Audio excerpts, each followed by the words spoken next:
She said, and I quote, "Y'all just waiting to die." And it fucked me up. It fucked me up that other people feel like if you're here, you're gonna die. In Chicago. Yeah. It's a death sentence for you to live in for you to live in Chicago. You're waiting to die.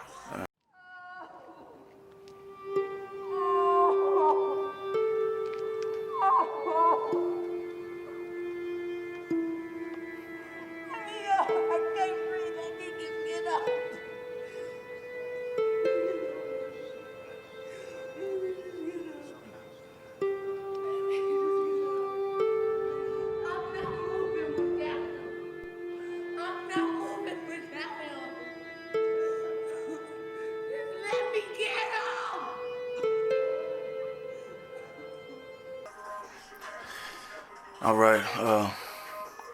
So can you tell the people your name? I'm Lisa. Lisa who?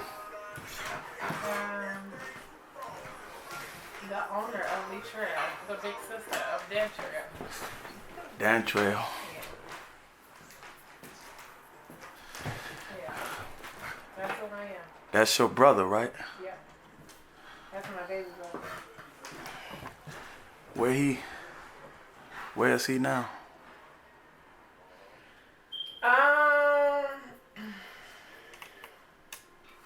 I guess it's like several answers for that. He in a parallel universe. He's not here. He's not here physically. Like he can't talk for himself right now. So, when did this happen to him? September 14th, 2017 at 2:09 a.m. 2:09 a.m. Yeah. What area? 72nd and 71st in Carpenter. How old was he at the time? 24.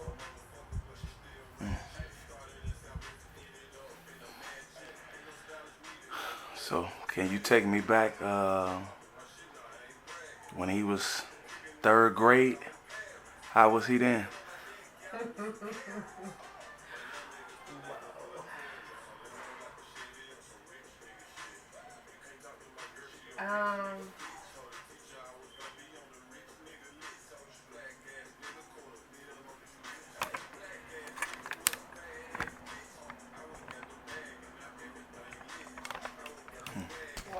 For real?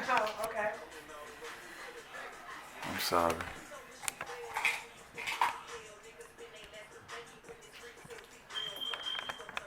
He was 3rd grade. He was brilliant. One of those kids that you could see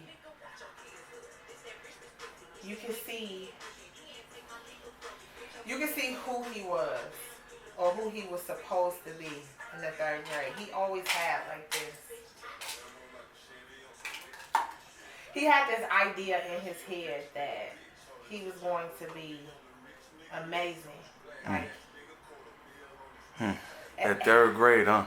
I found it amazing that you say 3rd grade, because in the 3rd grade, I guess that's why it took me by surprise, because in the 3rd grade is when he told me, like, sister, I'm going to make some money, and I'm going to buy you a tatted Lamborghini.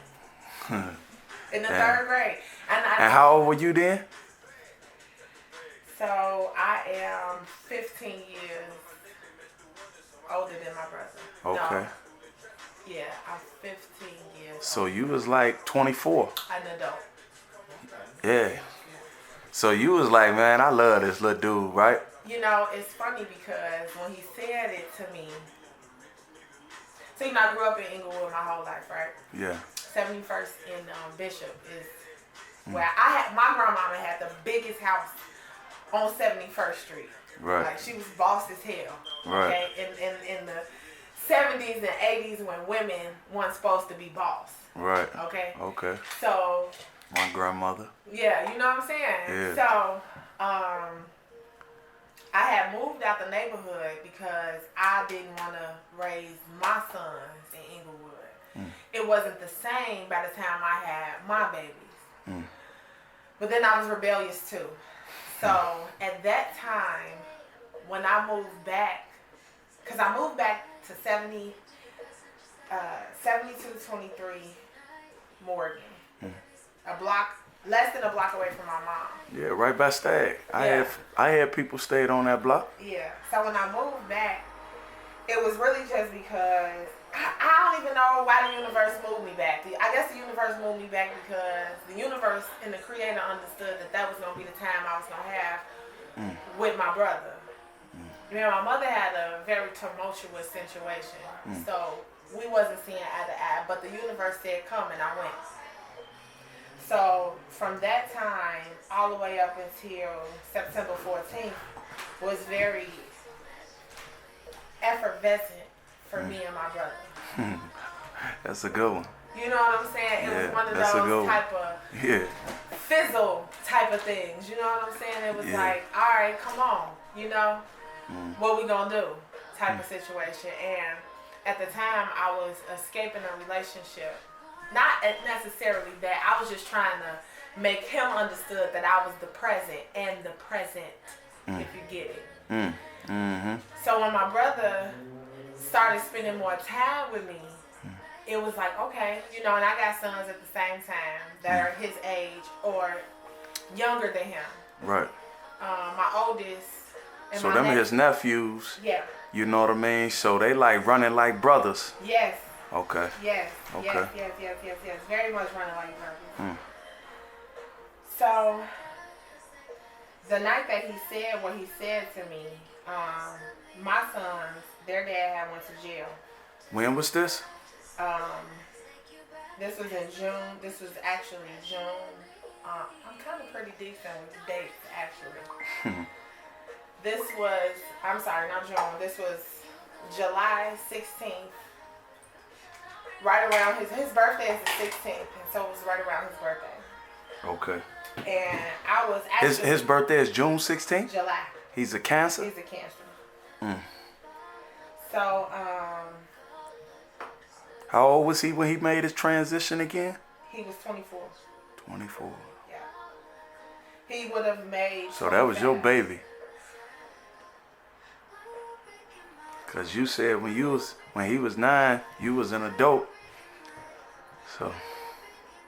Yeah, that was my baby. That is my baby. So much so that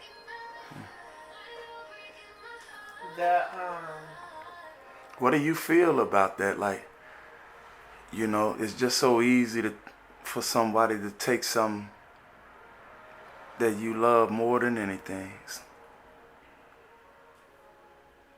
It's just so easy. I feel like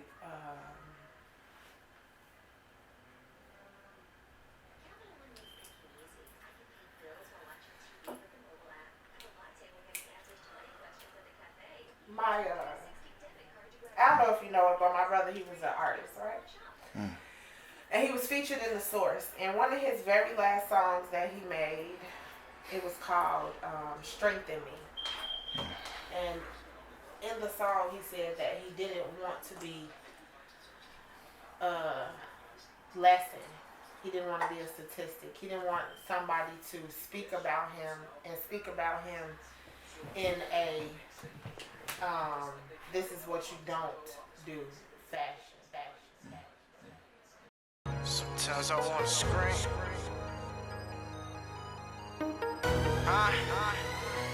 Sometimes I wanna scream. Wish this life was a dream. Something that I can live or switch to another scene. Cause this shit I can't believe. How I live what I sing. How it is where it's going. God strengthen me please. Sometimes I wanna scream. Wish this life was a dream. Something that I can live or switch to another scene. Cause this shit I can't believe. How I live what I sing. How it is where it's going. God strengthen me please. So he knew, I feel like as a young person, as an artist, he gotta say something. He gotta leave a legacy for himself. Yeah.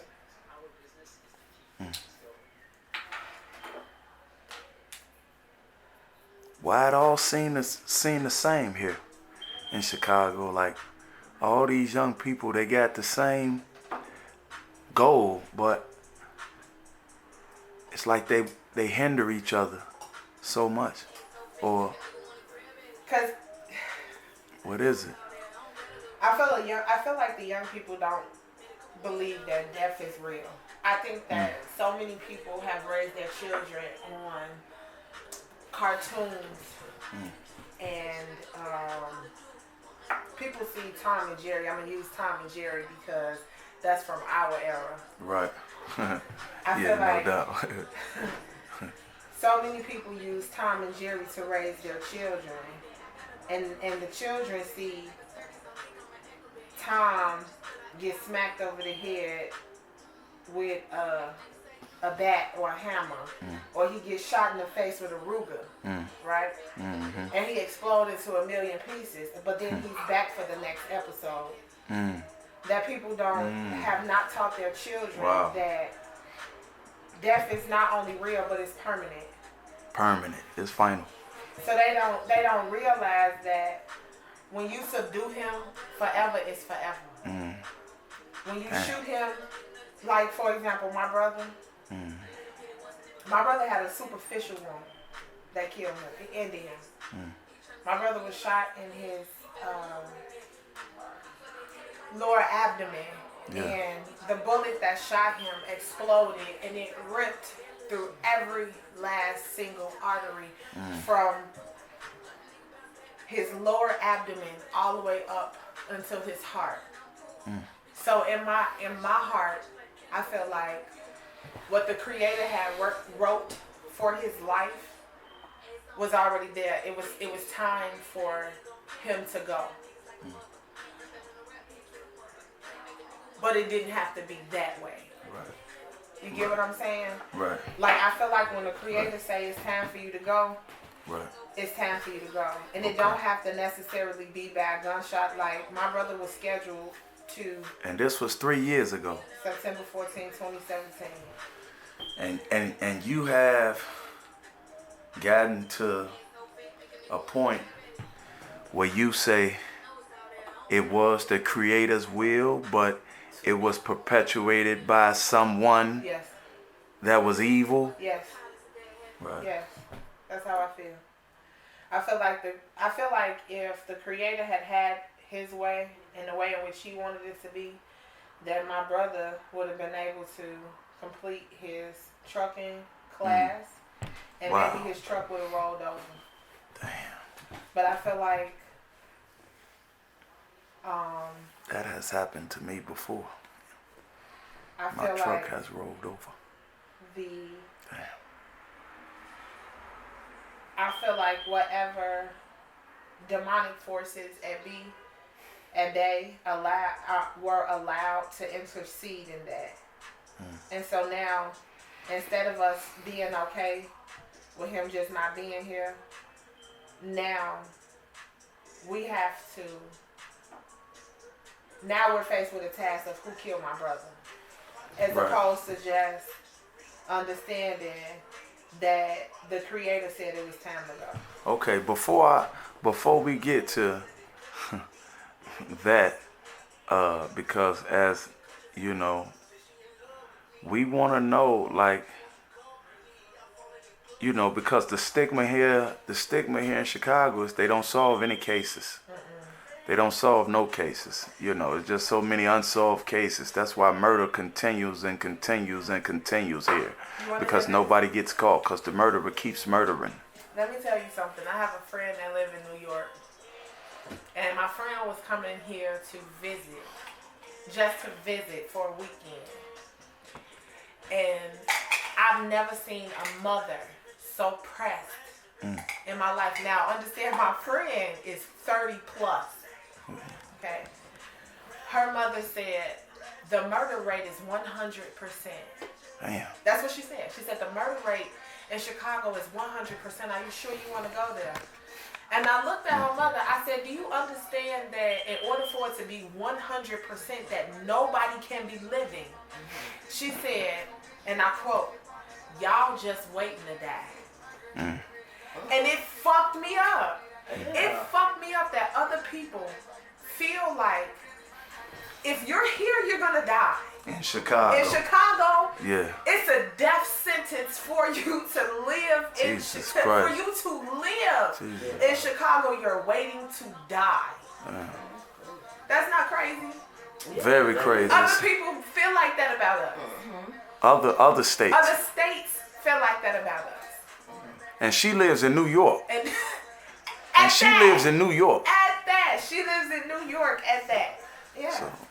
So she's scared to come to Chicago, and she lives in New York. Yep. Jesus Christ. Did he have any kids? What you talk about the trucking? Did he have a girlfriend? Yes, he had a son. He had a son. He got a son. He has a son. He has a son. He has a son. How old is his son now?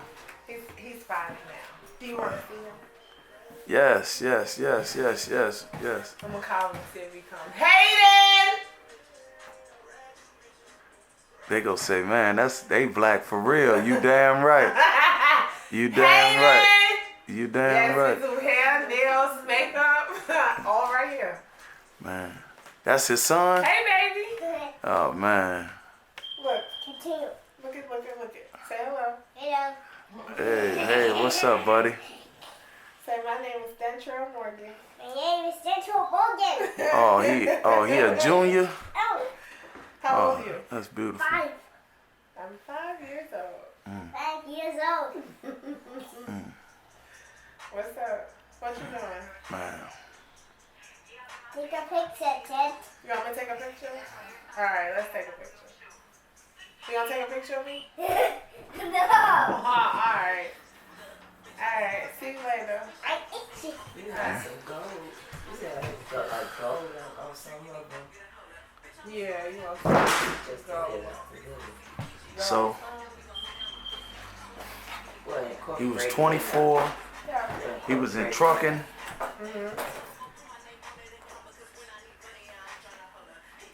Always had big aspirations for himself. Yeah.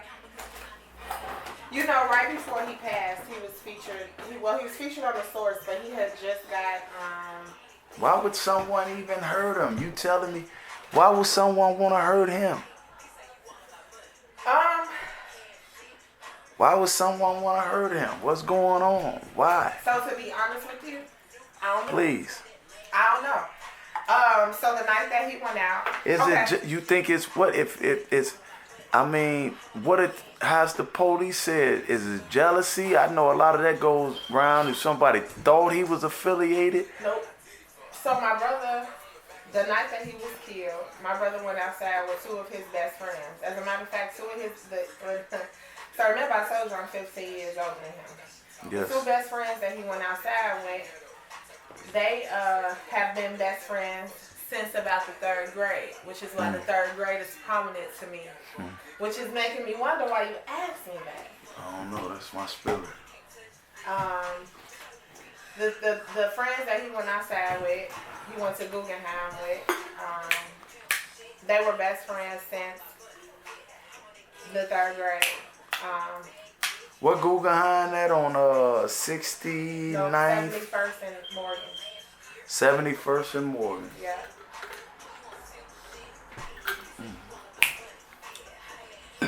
So the friends he went outside with, my brother never went outside on carpets or anything like that. The friend asked him to go outside. I guess they was going to a kickback or whatever. Yeah. And the friend, so I don't know what happened because I wasn't there. But the friend said that they went outside. They went over to wherever they was at. And the guy,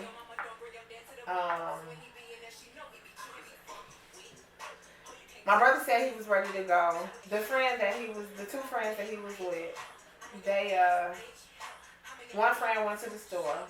And my brother told the other friend, like, I'm ready to go. He was like, okay, we'll just wait until he comes back. Apparently, it was, so now they all concealed to carry. Okay? Okay. apparently one of the friends. in Chicago. Yeah. They all concealed to carry. That means your brother ain't got into no trouble. No. No, he's never been locked up or anything. Well, he got in trouble, but he wasn't. He ain't got into no trouble, and talking in street terms, he ain't got into no trouble if he's legally able to conceal carry. So in street terms, he was a cool, squeaky clean guy. Mind his business. Good looking guy, just go about his business. He ain't don't mess with me, because you gotta protect yourself here, like you say your friends say you're waiting to die here, so you gotta protect yourself. So, you either do it legally or illegally, or just walk around here barefoot. But, he a young guy, and young black men die here. Like, we know that. Young black men die here, so he was trying to preserve his life by doing the right things and going to get the concealed carry, which is available to American citizens. Let me emphasize that.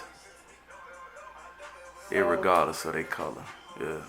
The guy, but my brother, the gun that he had was his friend gun. So apparently the person whose house that they were over wasn't feeling comfortable, I guess, with my brother having the gun. Okay?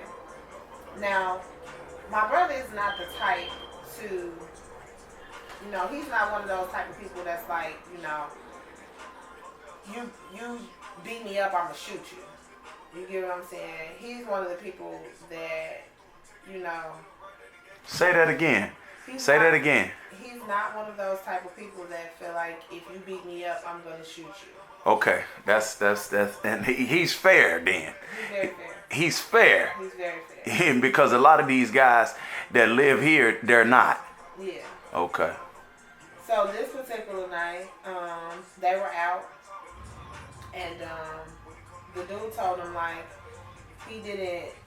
Now, mind you, I have to keep reiterating that this is not what I know on my own. This is what was told to me. So he told my brother's friend, who he had been friends with for years, that he wasn't comfortable with him having a gun in his house. Now, they had been drinking and whatever else. So my brother's friend unarmed him. My brother, and I know that my brother would not have given the gun away if it wasn't somebody he was comfortable with. So he gave the gun to his friend. When the other friend, who he said to wait for him to come back to the store, when he finally came back, they left. Well, when they left, like I said, they had been drinking and a lot. And I know that because when I spoke with the doctors at the hospital, they told me that my brother had lost over 90%, over 83% of the blood that was in his body. And I know he was a fighter because even with losing 83% of the blood in his body and the transfusion from 2 a.m. until 12 a.m., he still held on. Did he get shot? Dude, have you ever asked him, brother, whoever shot him, like they can tell you, based on, CPD never did they never did a ballistics. They never. So they don't know if he got shot up close or, across the street or. No, they never did a ballistics. They never did a ballistics on the friends that were there. They never did a. I personally feel like CPD never did what they were supposed to do in the event of. And who murder. and this tragic incident took place on 71st in Carpenter. So what police do you think came? Was it the ones on 79th and Halsted or 51st? No, they came from 111th. 111th all the way to Inglewood. Yeah. See, that's different. See, back in the days, that's not how it went. See, that's why that's why a lot of these cases don't get solved. Let me tell y'all out there, the people, real fast. When in the 90s, 80s, in Inglewood, if a murder occurred, the police that would be ordered to handle those investigations would be either from 51st and Wentworth, 61st and Racine, what the hell was that? That was on like 81st and Green. They had a station, but they wouldn't come all the way from the Hundreds. That's a problem. That's why a lot of these cases are not being solved. Well, the fact of the matter is, Jesus it's 4 Christ. cameras that faces. There's a camera at and if you go to my Facebook, you'll be able to see it. There's a camera that is at 72nd and so it was on 71st and Carpenter. There's a camera at 71st and what's the next block west of Carpenter? There's one there. Morgan. No. West Aberdeen. Yes. Okay. Then there's one at Morgan. There's also one at at the corner of. So listen, it's 5 cameras that face and the police got access to the cameras. Yeah. So do you think they know who did it? They got access to the cameras. I think they don't care who did it. That's how it is here, huh? That's how it is here, huh? Yeah. They don't care. The police officer told me when I asked him about, because, we all watch First 48 and all that type of stuff, right? Right. So I asked the officer, I said, the only people that were out there was his supposed best friends. And the way that the bullet is, it seems as though, it could have very well been one of them. You know what I mean? Jesus it could have Christ. been a tussle. The way that the bullet hit him, it looks as though maybe they were tussling. So I never got a chance to tell you. The friend had asked my brother where his gun was. My brother, the one friend who was telling me the story, put it in there. The one friend who was telling me the story says that my brother jumped up like, oh shit. And he ran through what is supposed to be the gangway, but there was no gangway that would go back on the block that they were on. Right. Okay? But he said he ran through the gangway and next thing he heard was a loud pop. Right. But the problem with the story is that, like I said, there is no gangway that would lead from where they were parked in front of my mom's house all the way to the next block. Everybody, we live in a hood, so the Morgan Street, everybody who lives on my mom's block, they block off their back. So you can't, unless he hopped the gate or something like that. You get what I'm saying? It wasn't no way for him to get back. So y'all been over in this area for a long time. I've been in Inglewood since I was born in '81. Jesus I'm Christ. 100% Inglewood born and raised. And Right. I'm not a statistic. Right. And I ain't raised none. Right. Right. Yeah. So the way it appears is that maybe they were tussling over a gun, or how boys, me and y'all, Yeah. get inebriated, and then it's like y'all talking shit. Oh nigga, I might shoot you. Y'all play. Right. Right. And I think it might have been a situation where they were playing, and he may have accidentally shot my brother. Right. But what he told myself and the police is that some stranger ran up and shot my brother. Oh, wow.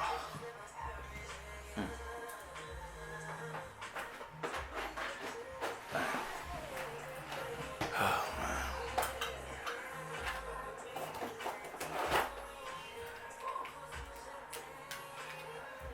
This seems all too often.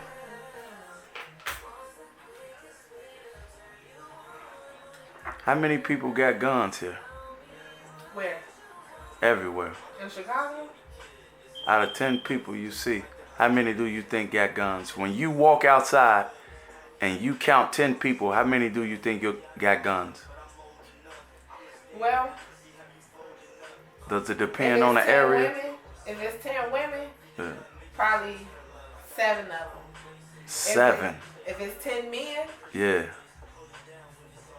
they got 20 guns. Jeez.